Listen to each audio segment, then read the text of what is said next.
Hello everyone, welcome to our PS Pane International School's online classes. This is our third session. So let's start. First we will do revision of previous session. In previous session we have learned two properties, that is hardness and solubility. In hardness we have learned that some materials are very hard or some materials are very soft. Hard means what? The materials we cannot compress easily. And the soft material means what? While applying pressure, we can compress that things. So that is the second property. And these are the examples of soft and hard material.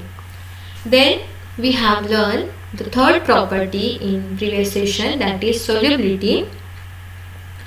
Again there are two materials or two types of materials, that is soluble materials and insoluble materials. Soluble materials means what? That materials can dissolve in water easily, means after stirring that materials can mixed with that water. So that things or that materials are known as soluble materials. For example, sugar and salt, that can be dissolved or that can be mixed in water after stirring. Opposite to that, there are insoluble materials that cannot be dissolved or mixed in water.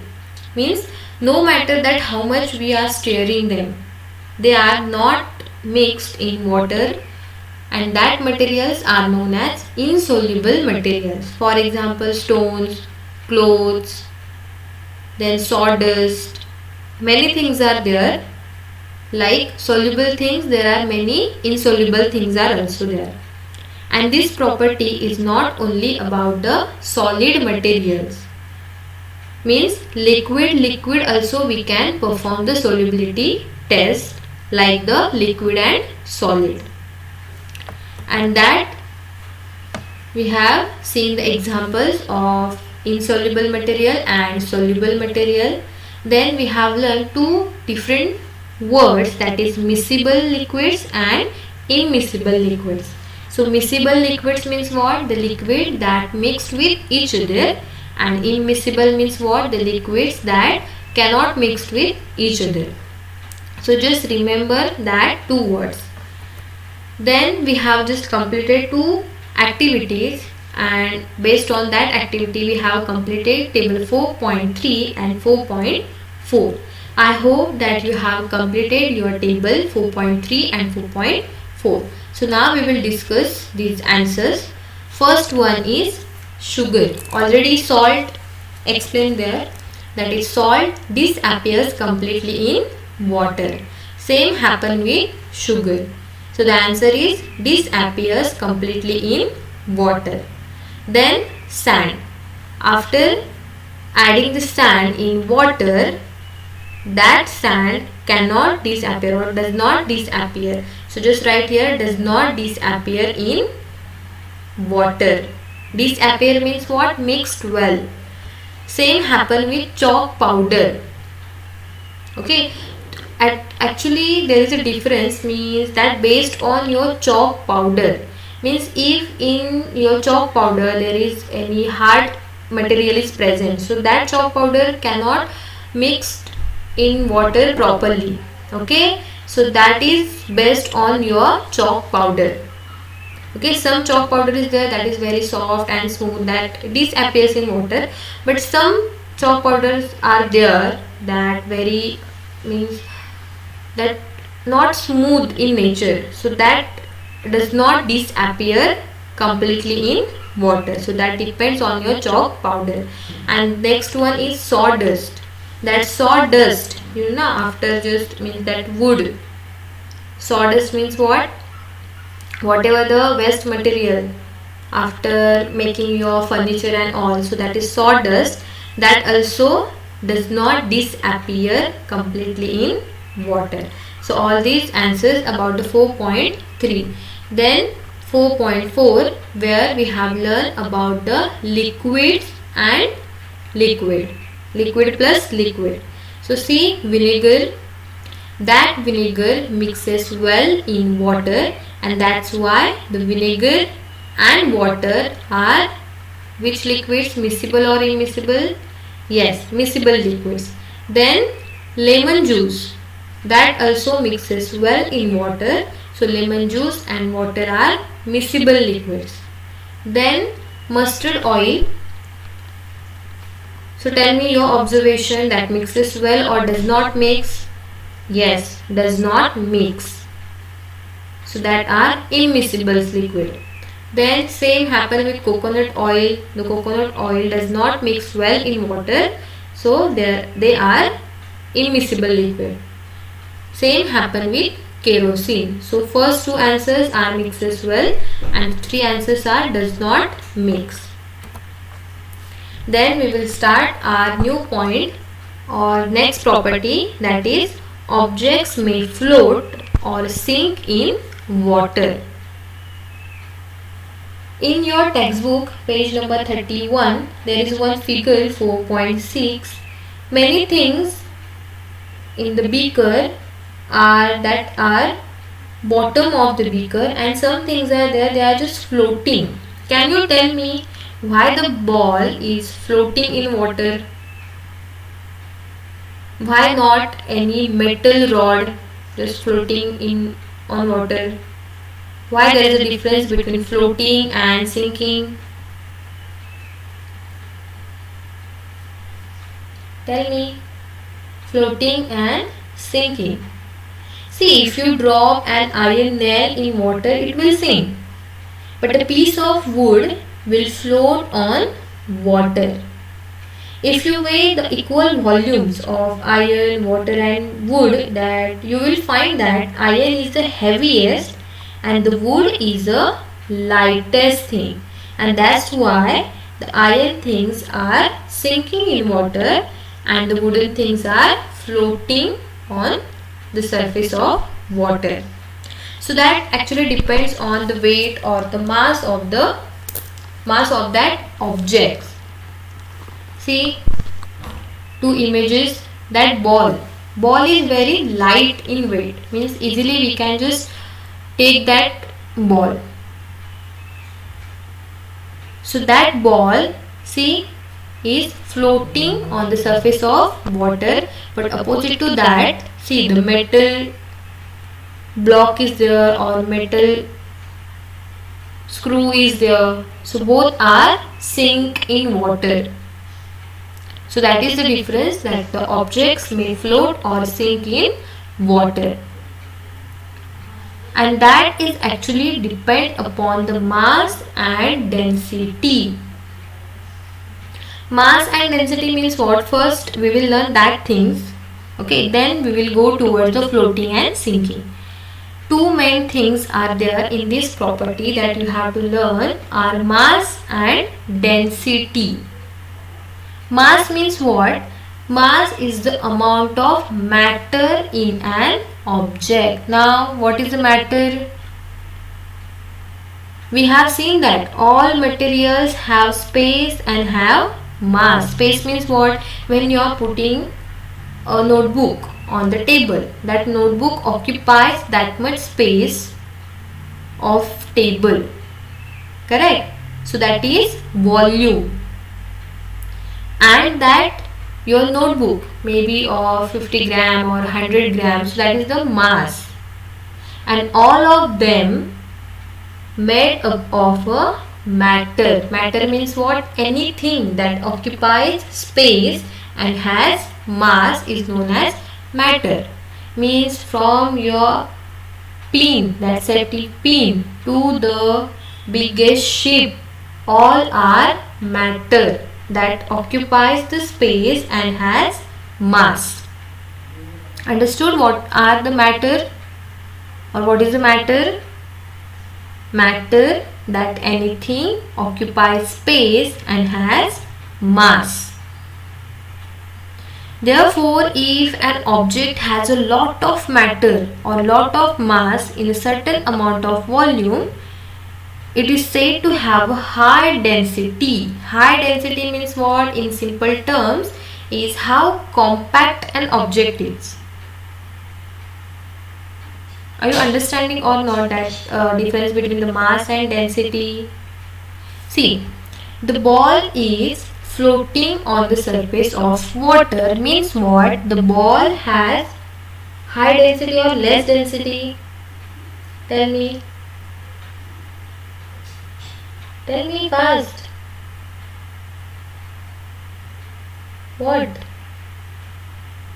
If density is less than water, just listen carefully. If density of that object is less than water, then that object will float on the surface of water. And if the density is higher or more than water, then object will sink in the water. Understood the difference between floating and sinking? Floating and sinking is depend upon the mass and the density of that object. For example, see, the leaves and the corks float in water while the rocks and coins sink in water. Because leaves and corks are having less density than water, but the rocks or the coins having more density than water. Understood the difference? Yes. So that is the fourth one property, that objects may float or sink in water. Next property, and in your lesson, this is the last property of material, that is transparency. And in transparency, three types of materials are there. First is transparent, opaque and translucent. Now again you have to listen carefully. Transparent, opaque and translucent. Just by heart that words. See, again image is there. Opaque image, just see the opaque image. We cannot see the face of that boy. In translucent we can see a little bit, or just see the image. The image is not clear. Blur image is there. So this object is a translucent. But see this image, we can see that boy face clearly, that is transparent. Now understood? In this property what we are going to learn? Yes, opaque things, translucent things and transparent things means transparency. You can see through glass but not through wood or a metal plate. Do you know why? Now transparent means what? See your mirror or any kind of glass that are transparent means if you are inside your glass and that having a glass windows, clear glass windows, we can see the things that happening your outside your classroom. But some things are there like a wall. Okay, from the wall we cannot see the things opposite to that wall, so that is opaque. But some things are there, from that we can see little bit, means the blur images we can see. That things are known as translucent things. Okay, so in transparency, three things or three types of materials are there, that is transparent, opaque and translucent. So transparency is a property of matter.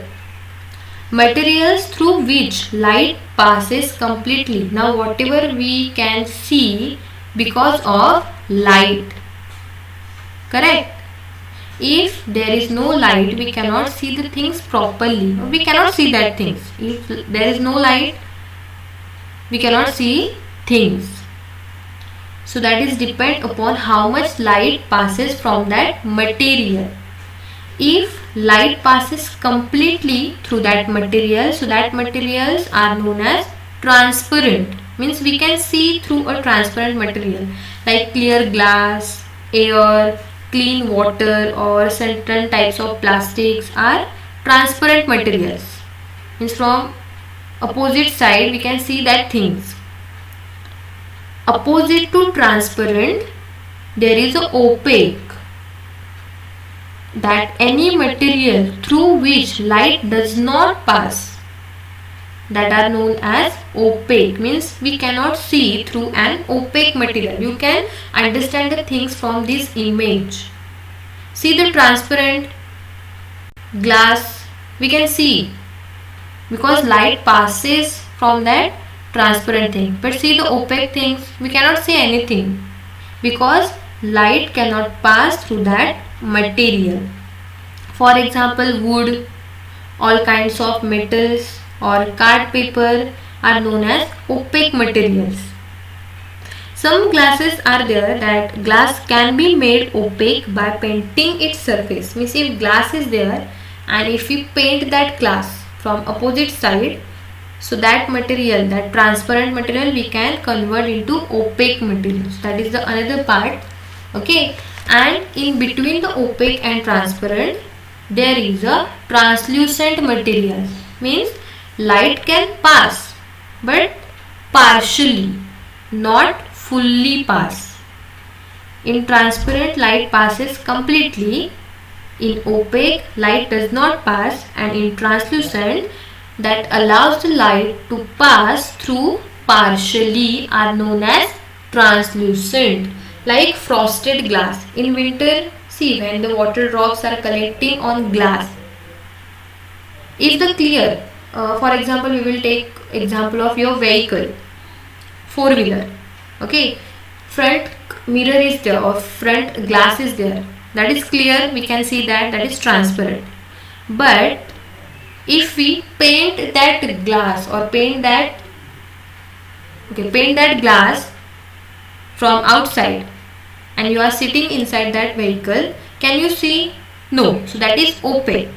And if some water drops are collected on that glass, we can see the things but not clear. So that is translucent things. Understood? That is frosted glass, certain plastics or some oils are translucent. Okay? Remember the things. Three things are there. Light passes completely through transparent object. For example, glass. Light does not pass through opaque object. For example, wood. And light passes partially through a translucent object like frosted glass. Understood the difference between transparent, opaque and translucent? Don't confuse. Okay. Easy things are there. See, I have given a note. Just read. Objects or materials which can be seen through are said to be transparent. Means we can see the opposite side. For example, glass, clear water, some plastics here already I have mentioned. And then translucent means we can see but not clear things. Means the blur things are there through that object. So that object are translucent. And opaque means what? We cannot see what is going in our opposite side. So that are opaque things. I hope you have just understand the transparency. See the transparent materials. See that glass means we can see that there is a block, there are some coins. See the transparent, we can see the sky through this object. See, we can see the fish and the leaves through that object. So these are transparent things. What are present inside that we can see. So these are transparent. See translucent. See the fingers are there but we cannot see clearly. So these are translucent. See the bulb. See this glass. See this side we can see clearly, but this side we just blur things are there. So that are translucent. And see the opaque means what? We cannot see anything through these objects. So these are opaque materials. Understood?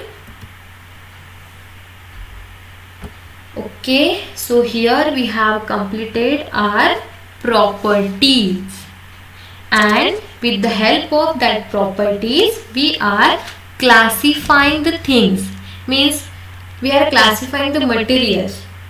If the materials are shiny, we are just classifying them in lustrous material. If the things or if the materials are dull, means they are non-lustrous. If the material we can compress, they are soft.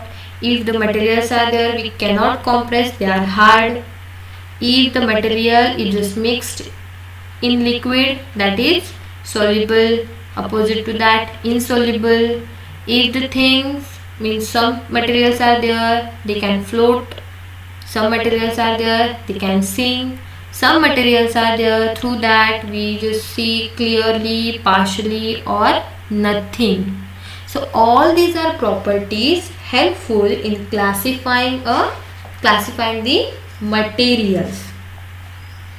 Means what? Why we are just doing the properties and the grouping thing. So you have learned that every material has certain properties. Materials that possess several common properties are similar. For example, most metals are hard. They are just, means they sink in water. Some metals do not break easily. Means some materials are there, they are just showing similar properties. And the process of grouping objects or grouping materials on the basis of their properties are known as classification. Like according to your age, you are classified in different standards. Correct? If you are 3 to 4 years old, then you are in nursery. Then upper, then means junior KG, senior KG. As your age increasing, you are going in next standard. Means according to your age, there is a classification. Same happen with materials. Means on the basis of similarities and differences, we are classifying the materials. And that classification is for us. Means we can understand easily with the help of that classification. See, I have mentioned here why do we need to group object, means why there is a need of classification of materials. So number of reasons are there. I have mentioned here only 2 reasons as per your textbook. Okay, so see why are we doing classification. So first reason is that convenience to store. When you are going in DMart or in Apna Bazaar and all, the soaps are in different, at a different place. Then your Colgates are at different place. If Colgate, soap, then grains, all are just mixed and they are just keeping there, can you decide or can you take that things easily? No, we cannot take. If the things that we are using in bathroom and we are just classified that things, we can go and take that things easily. Correct? We are not keeping our grains in bathroom. We are just keeping soap, Colgate in bathroom.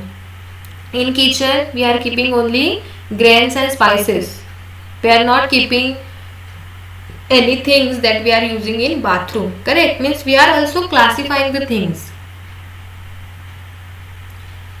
So first reason is convenience to store. See, we often group objects in order to store similar objects together in order to make locating them easier in the future.